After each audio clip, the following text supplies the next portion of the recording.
వాడు, మనల్ని ఏర్పాటు చేసుకున్నవాడు, మనకు రక్షణ కలిగించినటువంటి వాడు.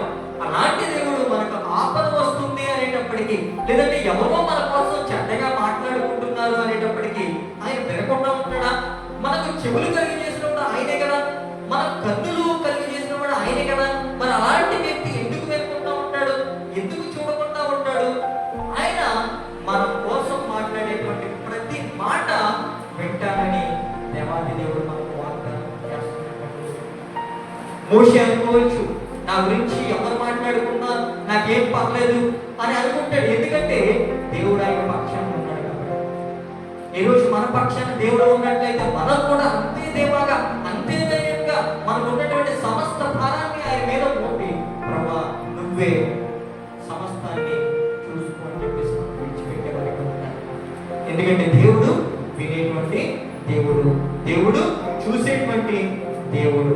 ఈ యొక్క సొంత ఇంటి వారే మోషే గురించి దూషించుకుంటున్నప్పుడు, సుడుక్కుంటున్నప్పుడు, అబద్ధంగా మాట్లాడుకుంటున్నప్పుడు ప్రభువు చూసి చూడనట్టు వదిలేదు. ఆ మాటలు విన్నాడు. ఈరోజు మన పట్ల, మన గురించి మాట్లాడుకునేటువంటి ప్రతి మాట కూడా ఆయన వింటాడు.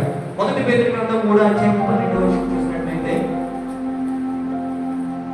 1 పేతురు గ్రంథము 3:12 ప్రభువు కన్నులు నీతిమంతుల మీదను, ఆయన చెవులు వారి ప్రార్థన మీదను ఉన్నవి గాని ప్రభువు ముఖము కీడు చేయని వారికి విరోధముగా ఉన్నది. దేవునికి స్తోత్రం.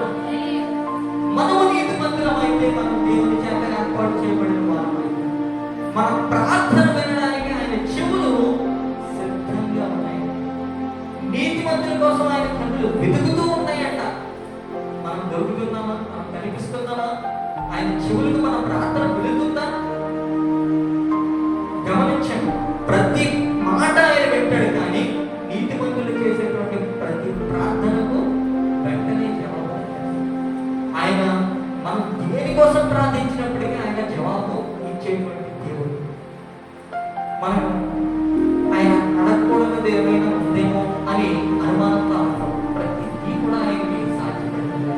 మనుషులు మనం కొన్ని అడగచ్చు, కొన్ని అడగలేకపోవచ్చు. ఎందుకంటే వాళ్ళు మనుషులు చేయలేకపోవచ్చు. కానీ దేవుడు అలాంటి వాడు కాదు.